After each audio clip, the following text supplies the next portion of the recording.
이제 금주부터 이제 빌립보서를 하려고 합니다. 각 서신, 그러니까 편지 형태로 쓰여진 성경책, 그 각 서신마다 이 주제가 있고 또 나름대로 그 편지에 이제 별명이 있어요. 이 기쁨의 편지를 사람들은 흔히 기쁨의 서신, 참 이 빌립보서를 기쁨의 서신 이렇게 불러요. 무엇으로 부른대요? 기쁨의 서신. 왜 그렇게 부르냐니까 이 짧은 이 성경 안에 기쁨이란 단어가 16회가 기록되었어요. 그리고 바울이 또 친히 이야기하기를 우리를 향하여서 빌립보서 4장 4절 말씀을 보니까요. 주 안에서 어떻게 기뻐하래요? 항상 기뻐하라. 내가 다시 말하노니 기뻐하라. 우리 보고 항상 기뻐하라. 그렇게 이야기하거든요. 우리가 또한 그렇게 살아갈 수 있다는 말이 되기도 하죠. 그래서 빌립보서는 오늘날 기쁨 없이 살아가는 자들에게 놀라운 기대감을 줍니다. 사실 바울이 이제 이 말을 했을 때 바울에게나 빌립보 교인들에게나 환경적인 면으로는 기뻐할 만한 이유가 하나도 없었어요. 정말 하나도 없었습니다. 환경적인 면에서. 빌립보 교인들의 환경이 어떠했느냐가요, 고린도 후서 8장 1절 2절에 나타나고 있는데, 자, 여러분들이 저 앞에 있는 자막을 보시면서 눈으로 읽으시고요, 한번 대답을 해보시기 바랍니다. 그들의 환경을 설명하는 문장이 있어요. 그들이 어떤 환경 속에 있었대요? 환난에 많은 시련을 받고 있었고, 또 어떤 환경입니까? 극심한 가난 속에 있었다. 저기 마게도냐 교회라고 이야기하는 것은요, 마게도냐라는 것은 지역이에요. 예를 들면 우리식으로 서울특별시 하면 그 안에 여러 많은 구가 있지 않습니까? 경기도 하면 또 많은 또 그렇죠, 시가 있듯이 마게도냐는 넓은 지역을 가리키는데 그 안에 빌립보 교회가 있었고 데살로니가 교회가 있었는데, 그런데 그 교회의 상황이 어떠냐니까 어떻대요? 환난에 많은 시련이 있었고, 또 그들이 어떻게 살았대요? 극심한 가난 가운데 살았다. 환난에 많은 시련은 박해를 이야기해요. 쫓겨다니며 박해받는 그와 같은 상황이었고, 극심한 가난은 우리가 생각하는 그런 가난이 아닙니다. 아이들이 돈 없으면 마트 가서 그렇죠, 라면이라도 사 먹지라는 가난이 아니라 바로 끼니조차 이을 수 없는 상태예요. 그러니까 그들의 상황적으로 벌써 예수 믿는데 계속적으로 시련을 당하는 겁니다. 그러면서 하루하루 살아가기가 힘이 들어요. 그런데 그런 상태에서도 유일하게 기쁨을 얻을 수 있는 데가 있어요. 교인들은 어디서 기쁨을 또 얻을 수 있습니까? 교회에서 기쁨을 얻을 수가 있잖아요. 그런데 정작 빌립보 교회는 또 이 상황이 이제 지도자들이 몇 명이 있었는데 그 지도자들 중에서 틈이 갈라져서 그만 갈등 상태에 있게 되어진 겁니다. 한마디로 담이 만들어진 거예요. 지도자들이 그러니까 지도자들 밑에 있는 사람들이 그쪽 지도자들 편을 먹어버리는 겁니다. 그러면서 두 편으로 나뉘어져 있는, 그래서 갈등이 있는 상태입니다. 그럼 교회가 갈등이 있다는 말은 성도들이 모여 있어도 기쁨이 있다 없다? 없다는 말이에요. 우리가 지난주에 배웠는데 여러분 기억나십니까? 교회는 삼위 하나님의 공동체를 본따서 만들었기 때문에 교회는 반드시 세 가지 교회성을 가지고 있어야 된다. 성도들이 서로 어떻게 살아야 되느냐니까 그러면서 세 가지를 이야기했는데, 제가 세 가지를 전부 다 기억하시는 줄로 믿고, 첫째가 하나, 두 번째가 한 몸, 세 번째가 함께함. 대단하네요. 제가 일러 바치는 건 아니지만 일부 예배 때는 잘 못 맞췄는데 물론 그 안에 이제 설명이 다 붙었죠. 그러면 지금 빌립보 교회는 교회 성이 있다는 말이 없단 말이에요. 뭐 전혀 없는 건 아니지만 그게 잘 나타나지 않는 거. 그러니까 서로 간의 관계로 인한 기쁨이 없는 상태예요. 그러니까 환경적으로는요, 세상적으로나 교회적으로나 어디 하나 기쁨을 얻을 만한 데가 없는 그런 가운데 있습니다. 그리고 나아가서 바울이 항상 기뻐하라 이렇게 이야기했는데, 그럼 바울은 환경적으로 기뻐할 만한 환경인가라고 추적을 해보면은 이 빌립보서가 옥중서신이라고 불러요. 그럼 바울이 어디에서 기록했다는 말입니까? 옥이죠.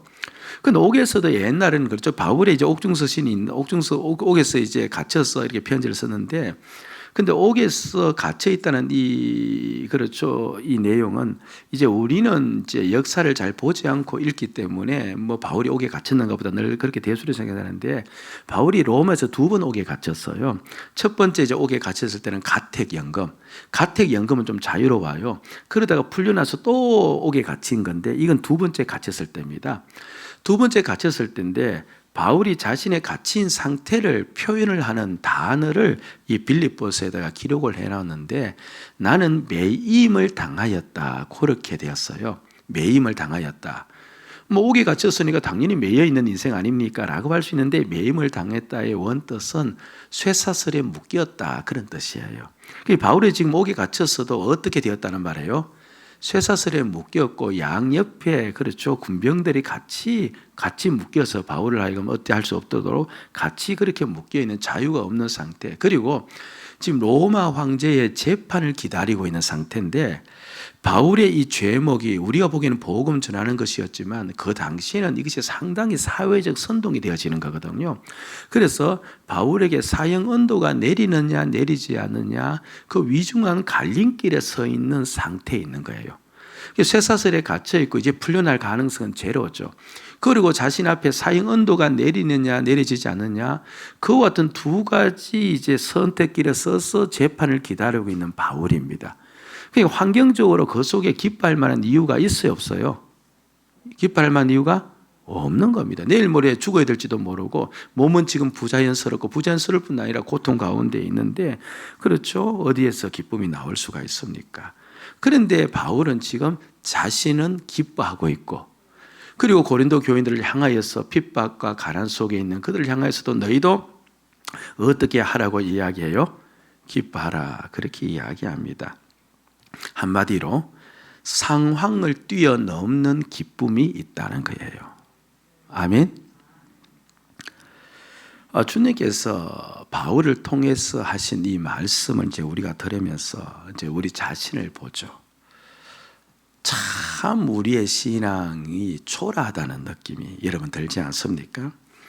조금 힘들다고 한숨 쉬고, 문제 생겼다고 불평하고, 무언가 내 뜻대로 되지 않으면 모든 걸 전부 다 내려놓으려고 하고, 온 우주의 주인 되시는 주님을 모시고 살고 있다고 하면서도 실제로는 아무것도 갖지 못한 사람이 있냐, 그렇게 빈약하게 살아가는 우리의 모습, 그렇죠? 있지 않습니까? 그 모습을 보면서 오늘 항상 기뻐할 수 있다라고 말씀하시는 이 말씀과 견주어서 비교해 보면, 참 오늘 우리 신앙생활은 너무 빈약하다, 너무 초라하다, 너무 보잘것없다, 그런 생각이 우리에게 들 수가 있는 겁니다. 그리고 동시에 또 이 말씀을 보면서 우리 속에 기대감이 생기는 거예요. 그렇게 너희 보고 우리 보고 항상 기뻐하라고 했으니까, 우리도 어떻게 살아갈 수 있다는 거예요? 항상 기뻐하면서 살아갈 수가 있구나 라는 기대감도 생기는 거예요. 여러분들 기쁨을 가지고 목회를 하면 얼마나 좋아요. 여러분 한숨 쉬는 목회자 보고 싶어요? 기뻐하면서 목회하는 목회자 보고 싶어요? 그렇죠. 기쁨으로 가정을 꾸려나가는 아내를 볼 때 얼마나 보기 좋아요. 기쁨으로 사업하는 사업주를 볼 때 옆에 사람이 얼마나 좋을까요? 그렇죠. 기쁨으로 자신의 일을 다 감당하면서 나가는 그 같은 모습을 볼 때 얼마나 좋겠습니까? 얼마나 좋겠어요. 여러분들 어떠세요? 기쁨으로 교회 생활하고 기쁨으로 사회 생활하고 기쁨으로 직장 생활하며 그렇게 살고 싶지 않으세요? 예, 살고 싶죠. 예. 제가 이제 사람 이름은 잊어버렸는데요. 그 신문 이제 뉴스에서 본 기사입니다. 어느 미국의 큰 이제 부호인데 이제 그분이 이제 그렇죠. 이렇게 소원을 빌었어요. 내가 한 날이라도 기뻐하며 살았으면 좋겠다. 아니 그 많은 재물을 가지고 있는 부호의 입에서 내가 한 날이라도 기뻐하며 살았으면 좋겠다. 그렇게 이야기했어요. 그리고 놀랍게도 그런 이야기를요. 성경에서도 한 사람이 있어요. 여러분 혹시 스쳐 지나가는 사람 있습니까? 성경에서 그런 이야기를 한 사람이 있습니다. 바로 누굽니까? 솔로몬이에요. 솔로몬이 모든 걸 가졌음에도 불구하고 정말 내 심령 속에 한번 기쁨이 있었으면 좋겠다. 그러면서 온갖 일을 다 버리지만 결국 그 모든 것이 헛사로 돌아갔다는 걸 그걸 이제 전도서를 통해서 기록해 놓았거든요. 그러니까 우리 마음속에요. 근데 그렇게 살아가시는 분이 또 있긴 있어요. 있는데 근데 여러 성도들이 이렇게 초라하고 빈약한 생활을 하고 있는 이 모습 가운데 오늘 주님께서 이 빌립보서를 가지고 그 기쁨을 회복시켜 놓기를 원하고 있는 겁니다. 여러분 우리가 빌립보서를 하면서 이 기쁨이 회복되는 은혜가 있어야 될 줄로 믿습니다. 사실 저는 그 기쁨이 무엇인지 압니다. 그리고 누렸어요. 그런데 시간이 지나면서 지금 저에게 많이 엷어져 버린 거예요. 엷어져 버린 겁니다. 그러면서 저에게도 또한 소원이 생겼습니다. 주님, 또 그때의 그 기쁨이 회복되게 하여 주시고 그 기쁨으로 목회하게 하여 주시옵소서. 예, 주께서. 그럼 이제 어떻게 하면 될까 했을 때 다시 아까 그 말씀을 보면요. 바울이 이제 빌립보서 4장 4절에 너희가 기뻐하라 하면서 어디 안에서 기뻐하라 하는지 나와요. 어디 안에서? 주 안에서 그렇게 이야기하거든요. 그러면 이제 답은 사실 어렵지 않아요. 내가 어디 안에 있으면 돼요? 주 안에 있으면 돼요. 이건 다른 말로 하면요. 주님이 내 안에 채워지면 돼요. 아멘? 예. 주님이 내 안에 충만히 채워지면 내 안에는 환경을 넘어선 기쁨을 우리는 누려요. 그래서 빌립보서에는요. 기뻐하라는 말과 함께 같이 사용된 말이 있어요. 그 단어가 또 많이 나와요. 무슨 말이냐니까 예수 그리스도라는 단어입니다. 그러니까 예수 그리스도를 갈망해야 돼요. 우리는 건강을 갈망하잖아요. 제가 신방하면서 대부분 가정의 공통적 기도 제목 한 가지는 건강했으면 좋겠다. 참 건강이 중요해요. 건강 잃어버리면 사실 우리의 모든 활동이 다 멈춰버리지 않습니까? 그걸 기도해야 되죠. 그런데 건강을 갈망해요. 평안을 갈망해요. 그런데 예수 믿는 우리들은요. 무엇을 갈망해야 돼요? 예수 그리스도를 갈망해야 돼요. 아멘.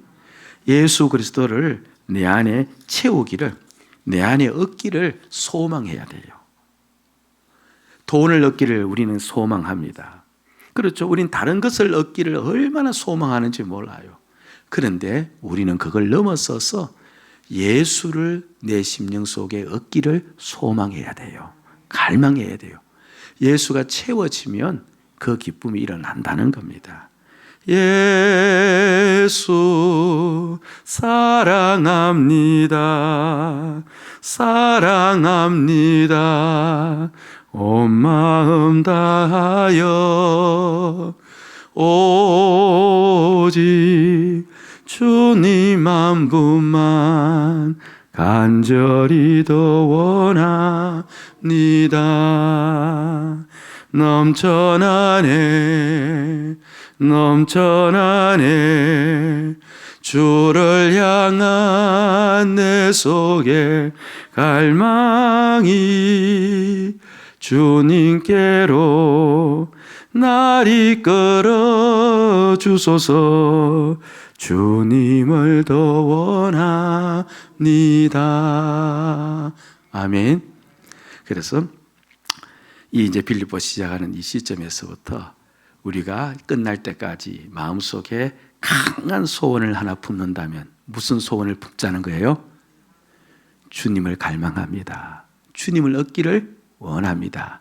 그 소원을 품으면서 이제 우리가 한 구절 한 구절 그렇게 읽으면서 나갈 때 주님을 깨닫게 되고 주님을 얻는 역사가 일어날 줄로 믿습니다. 아멘. 예. 자, 그러면서 이제 오늘 본문 1절로 돌아가는데, 아니 목사님이 지금까지 그럼 서론이었다는 말입니까? 예. 시간 조절은 제가 다 해요. 그러니까 걱정하지 마시고 편안히 들으시면 되는데, 자, 오늘 읽은 본문을 갑니다. 한 단어에 주목을 하셔야 됩니다. 지금 바울은 이제 인사 말을 하고 이제 서신서는 편지 형식이잖아요. 편지는 전부 다 형식이 있어요. 우리나라 편지도 그죠? 형식을 가지고 가지 않습니다. 먼저 인사 말이 나오고 본론이 나오고 뭐 이렇게 나오는데, 이제 인사 말인데, 이 인사 말을 하면서 바울은요 자신이 어떤 자인지를 밝혀놓고 있어요. 그 1장 1절에 나오는데, 자, 여러분들이 보시면서 충분히 확인할 수 있습니다. 자신을 누구라고 표현합니까? 예수의 종이라고 합니다. 자, 자막을 한번 보세요. 바울이 예수의 종이다라고 이야기하고 우리가 그것을 들었을 때 우리 중에 이상하게 느껴지는 자가 있습니까? 없습니까? 없습니다. 바울은 정말 주님의 종으로 살았잖아요. 그런데 바울은 자신만 주의 종이다라고 하지 않고 또 곁들여서 누구도 주의 종이라고 1절에서 밝혀놓아요. 예, 디모데예요. 디모데는 제자예요, 제자. 바울이 데리고 다녔던 제자입니다. 저 당시에 제가 갑자기 이름을 잊어버렸네요. 그 옛날 꽃보다 할배인가 그 할 때 외국 여행 다닐 때 그 할배들 곁에서 짐꾼으로 다녔던 사람 이름이 갑자기 생각이 안 나요. 누구죠? 예, 하여튼 예, 그 사람. 그 사람입니다. 그러니까 지금 그런 역할을 하고 있는 겁니다. 그러니까 우리식으로 이야기하면 지금 목회자가 아니고 한 명의 성도입니다. 성도 디모데를 향하여서 무엇이라고 불러요? 주의 종이라. 그럼 말할 것도 없이 우리도 누가 되어지는 겁니까? 주의 종인 것이죠. 종입니다. 예.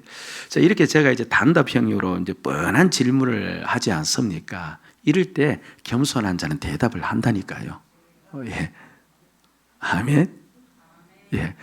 그러니까 좀 마음을 열고요. 뻔한 대답이지만 그렇게 대답하시면 또 말씀을 추적하면서 은혜가 있으니까 우리 2층에서도 적극적으로 좀 협조 좀 해주세요. 아멘. 아멘. 예. 자, 그럽니다. 그러니까 디모데를 주의 종이라 평신을 주의 종이라 불렀는데, 그럼 저와 여러분 모두가 다 무엇이라는 말이에요? 주의 종이에요. 종입니다. 목회자들만 주의 종이 아니고 장로님들만 주의 종이 아니고 우리 모두 주의 종이에요. 그런데 놀랍게도 바울은요 주의 종이라는 이 말을 입에 달고 살았어요. 그렇죠. 서신서마다 바울은 자신을 표현할 때 늘 누구래요? 주의 종이래요. 그리고 서신서 중간에서도 자신을 언급할 때 자신을 다른 사람으로 언급하지 않습니다. 누구를 언급합니까? 주님의 종으로 언급합니다. 그걸 달고 산 거예요. 그럼 오늘 우리가 무엇을 깨달아야 되느냐 하니까요, 우리 입에서 늘 고백되고 늘 되뇌이면서 늘 우리 입에서 나와야 될 말이 우리는 누구라는 겁니까? 주의 종이. 나는 주의 종이다. 나는 주의 종이다. 이것을 늘 고백하면서 살아야 된다는 것을 가르쳐주고 있습니다. 자, 그런 의미에서 같이 합시다. 나는 주의 종이다. 다시 한번 시작. 나는 주의 종이다. 예, 가끔 이렇게 해서 이제 옆에 사람들 보고서 당신은 주의 종이다 이렇게 이야기하려고 하면요, 어떤 분들은 옆에 있는 분이 좀 장로는 좀 되잖아요. 그러면 종이라 하는 게 좀 민망스럽잖아. 그래서 어떻게 붙여요?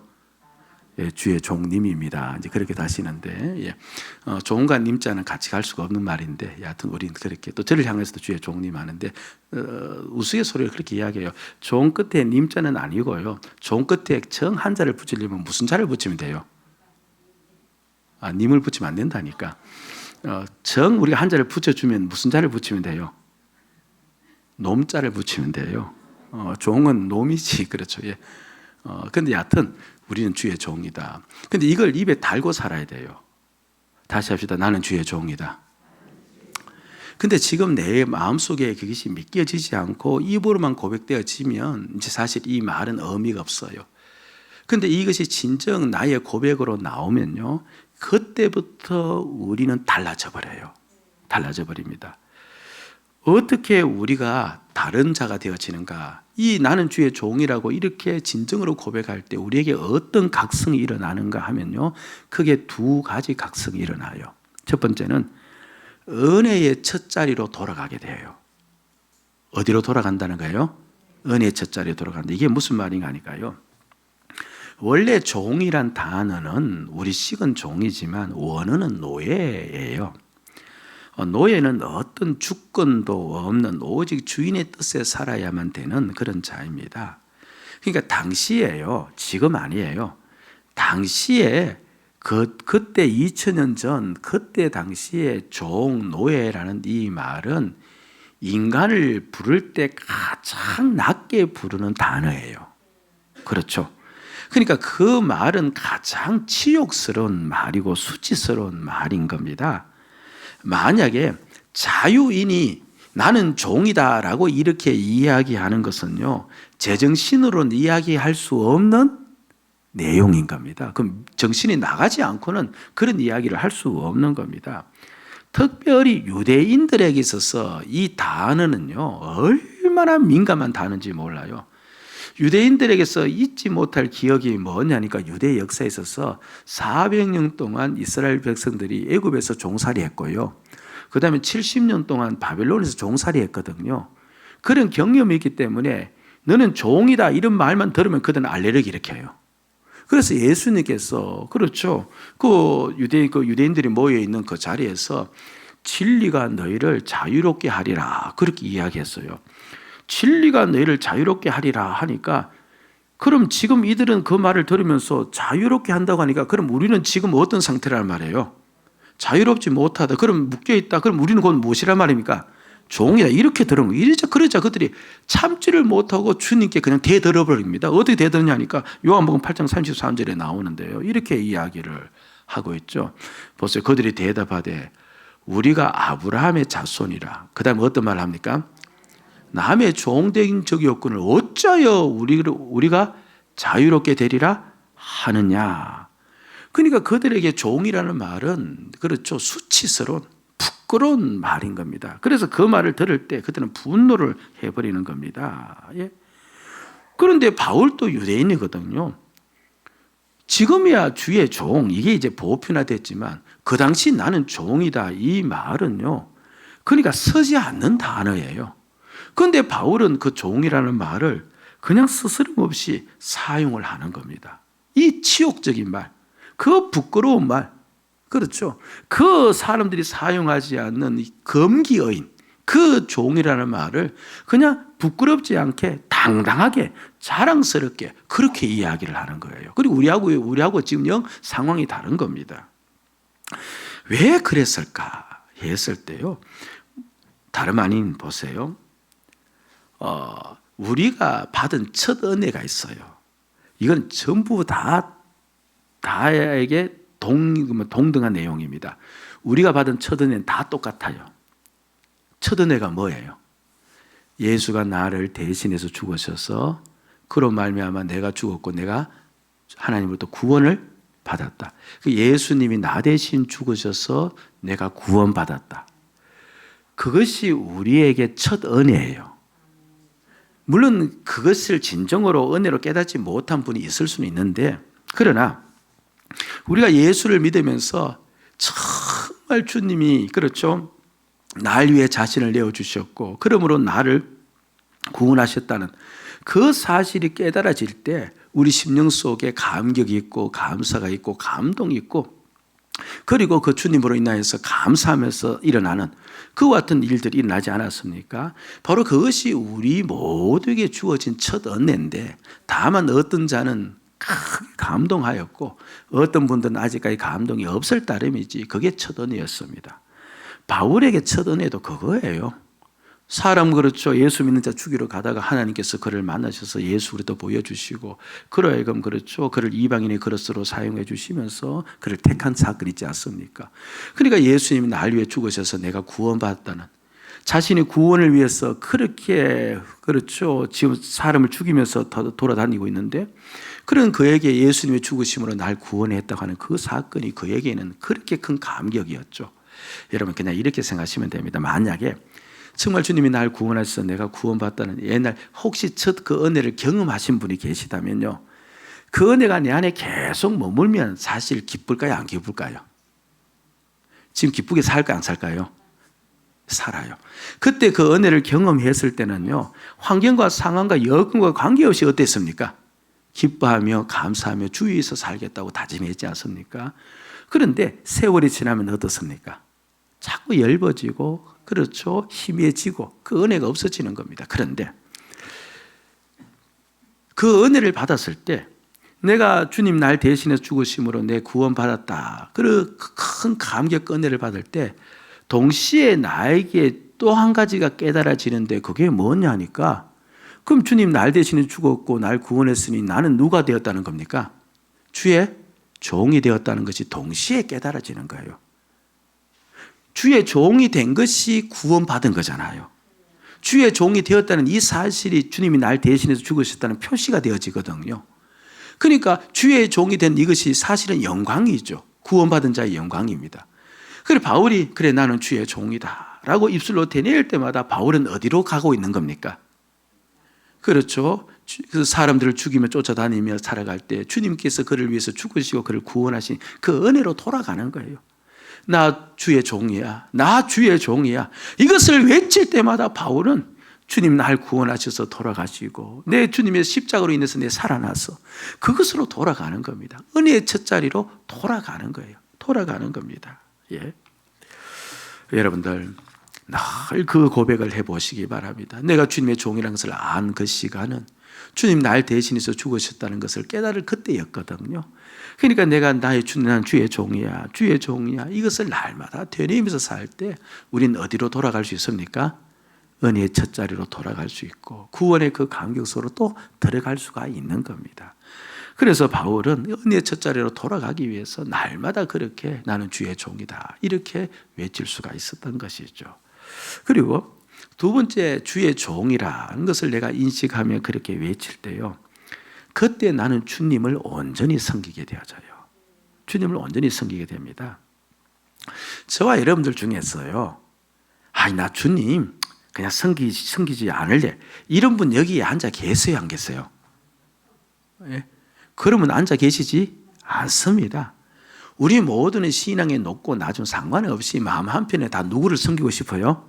내 주님을 섬기고 싶어요. 다 마음을 가지고 있는 겁니다. 그렇기 때문에 이 주일날 와서 또 예배를 하고 있습니다. 그럼 주님을 온전히 섬긴다고 이야기할 때 그 섬기는 모습이 어떻게 나타나는 것일까? 이걸 한번 살펴보아야 돼요. 사실 주님을 섬긴다는 것은 보이지 않는 그 주님, 그렇죠? 섬기는 그것은 사실 상당히 추상적이에요. 손에 잡히는 것이 없어요. 그래서 우리 마음대로 그렇죠. 주님을 섬긴다고 하면서도 손에 잡히는 것이 없으니까 우리가 마음은 그런데 또 실제 삶을 섬기지 않는 삶을 살 수도 있거든요. 그럼 주님을 섬기는 구체적인 모습이 어떻게 나타나느냐니까요. 물론 많은 모습으로 나타나지만 크게 세 가지로 나타나요. 첫째는요, 말씀의 종이 되는 거예요. 말씀의 종이 되는 겁니다. 주님께서 내 말이 너희 안에 거하면 내가 너희 안에 거한다 그렇게 이야기했거든요. 그러니까 말씀은 곧 누구예요? 주님이세요. 그러니까 주님을 섬긴다는 말은 곧 주님이 주신 말씀을 내가 받들어 섬긴다는 말이고 그 말씀대로 내가 살아간다는 말이에요. 그렇죠? 예.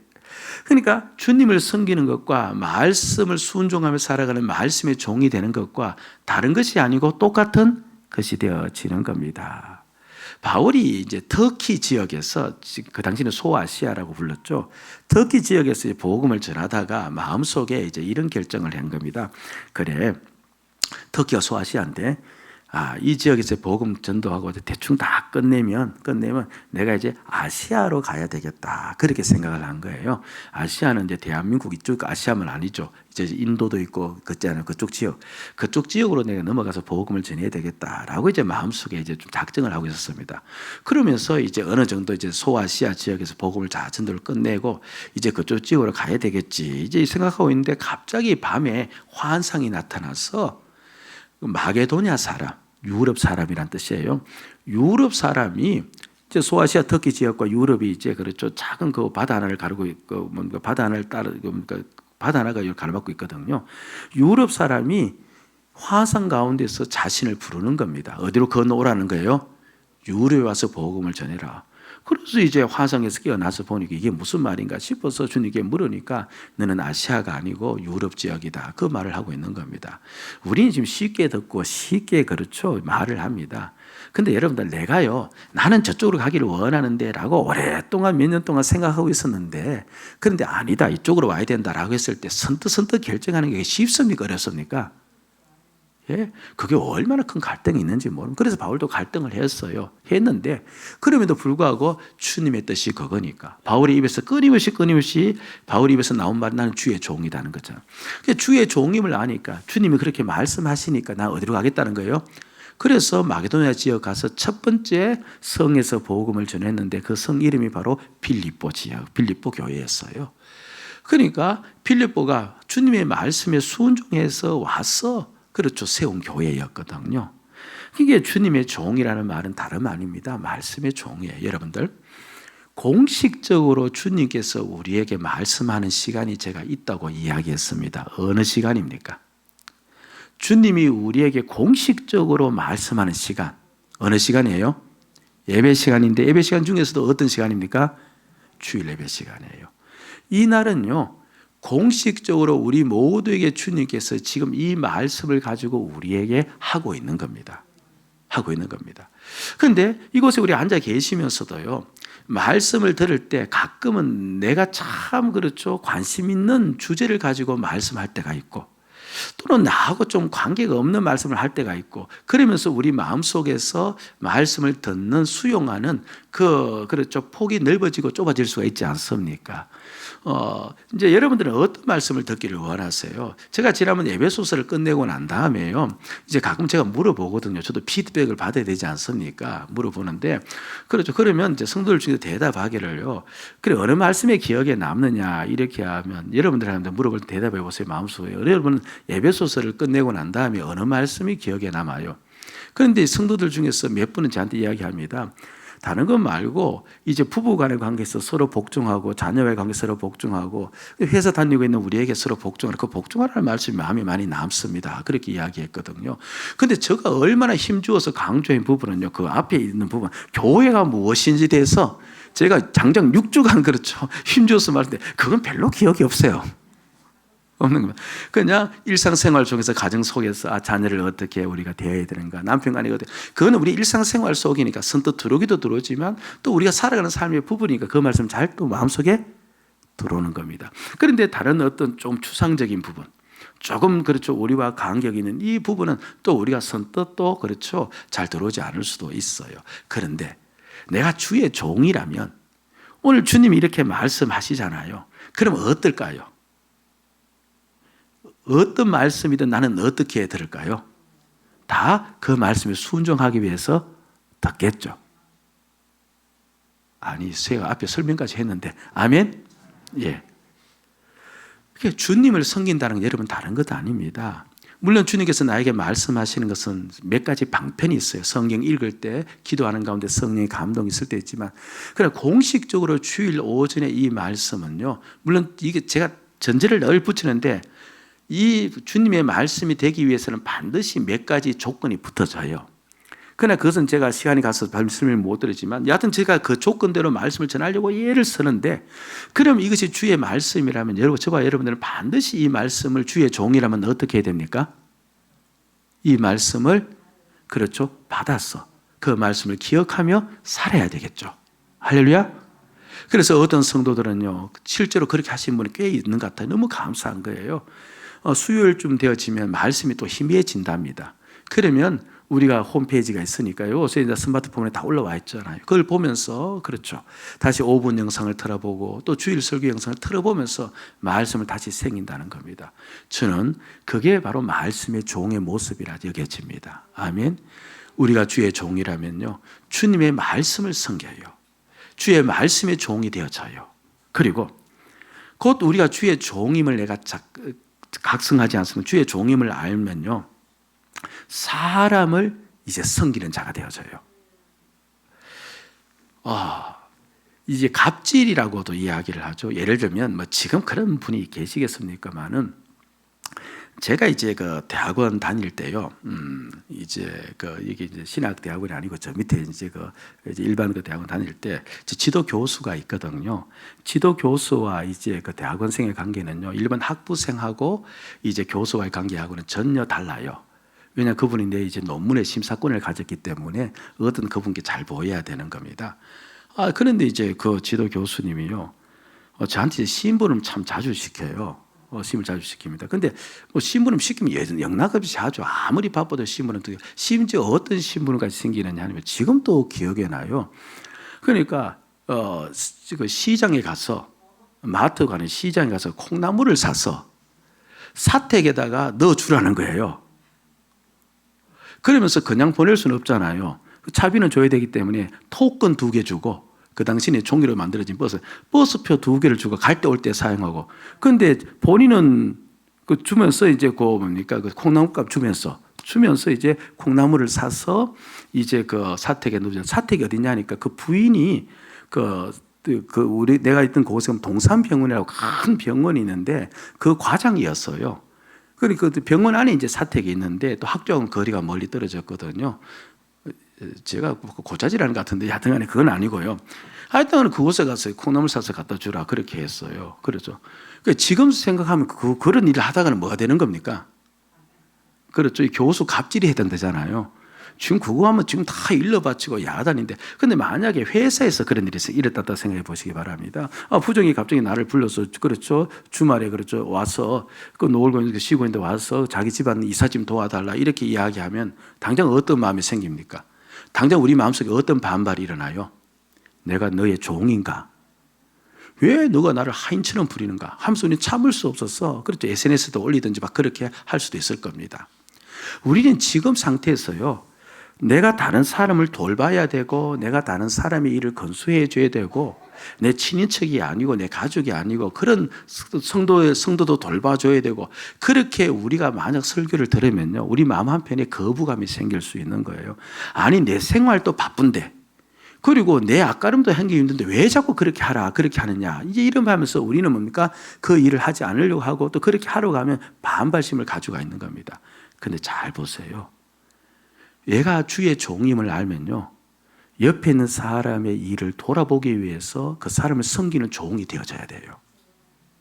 목사님, 그게 무슨 말입니까?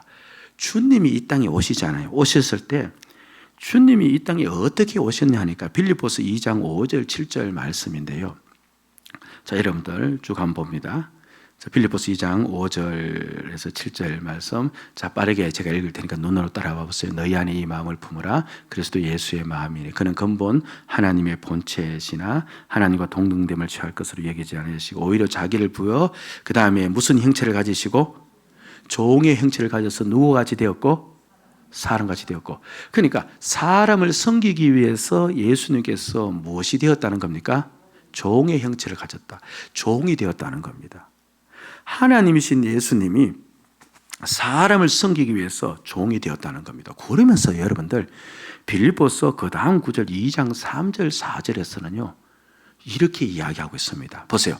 아무 일에든지 무엇을 하지 말고 다툼이나 허영으로 하지 말고. 저게 무슨 말이냐 하니까요, 왜 다투고 왜 허영이 나오느냐 하니까 누가 옳다고 여기기 때문에, 내가 옳다고 여기기 때문에, 그 누가 나를 섬겨야 된다고, 너가 나를 섬겨야 된다고 여기기 때문에 다툼이 허영이 나와요. 그러니까 그렇게 하지 마라. 네가 옳다고 생각하지 말고, 너가 다른 사람이 너를 섬기는 생각하지 말고 오직 겸손한 마음으로, 그 다음에 각각 자기보다 남을 어떻게 해요? 나게 여기고, 그 다음에 뭡니까?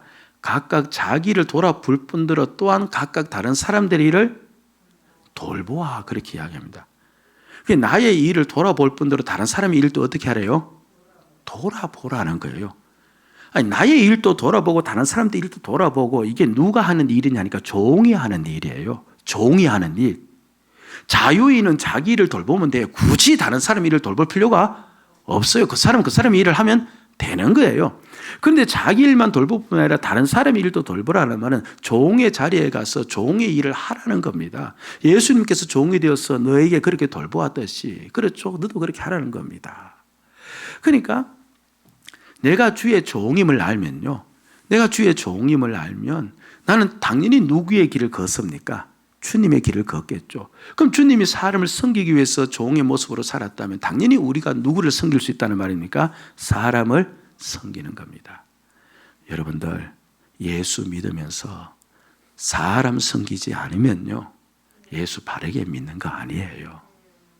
가정에서 남편은요, 참 저도 이제 부끄럽지만 아내를 섬겨줘야 돼요. 아내도 남편을 섬겨야 돼. 그건 이건 가족이잖아. 이건 얼마든지 가능한데, 그냥 그 관계를 떠나서 여러분들이 교회 오시면요, 성도를 어떻게 해야 돼요? 섬겨야 돼요. 성도의 일을 돌봐주셔야 되는 거예요. 성도 일을 돌봐주셔야 되는 겁니다. 종의 자리로 돌아가셔야 됩니다. 그런데 내가 주의 종이라는 것을 알면 그 사명을 행할 수가 있는 거예요. 내가 종임을 모르면요, 내가 왜 너를 돌보냐? 내가 종임을 모르면 오히려, 그렇죠, 그렇게 돌봐야 될 때가 되어지면 더 마음속에 힘듦과 어려움이 막 부딪혀 오는 겁니다. 근데 내가 종임을 알면 돌볼 수가 있는 거예요. 아멘.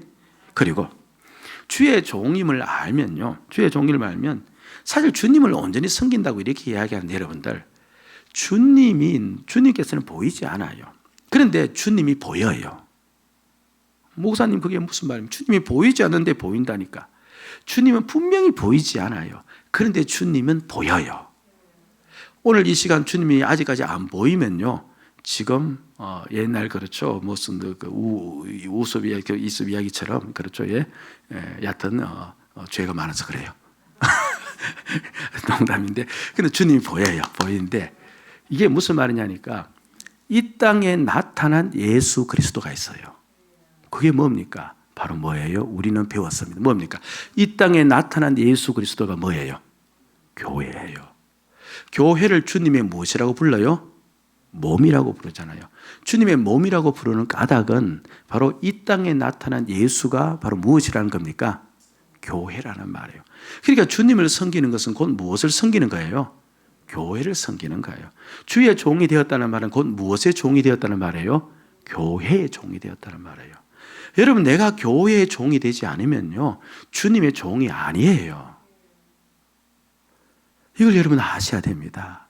오늘 얼마나 많은 사람들이 교회와 관계없이 자신이 주님의 종이라고 이야기하는 사람들이 너무 많은 겁니다. 이 땅에 주님의 몸이라고 친히 주님께서 이야기하신 이 교회를 내가 섬기지 않고 교회의 종이 되지 않으면서 주님의 종이 될 수는 절대로 없는데, 그런데 내가 주의 종이다 라고 내가 마음속에 굳게 믿고 외치면 나는 자연스럽게 무엇을 섬기는 자가 되어지는 거예요? 교회를 섬기는 자가 되어지는 거예요. 그게 바른 신앙이에요. 그러니까 주의 종임을 내가 알면요, 말씀의 종이 되어져요.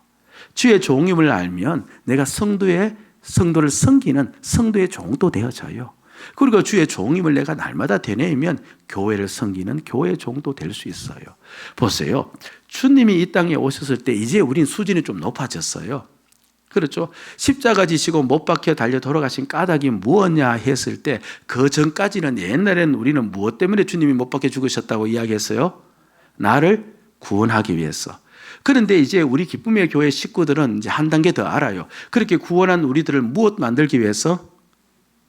안다고 했으니까 아는 척을 해주셔야 돼요.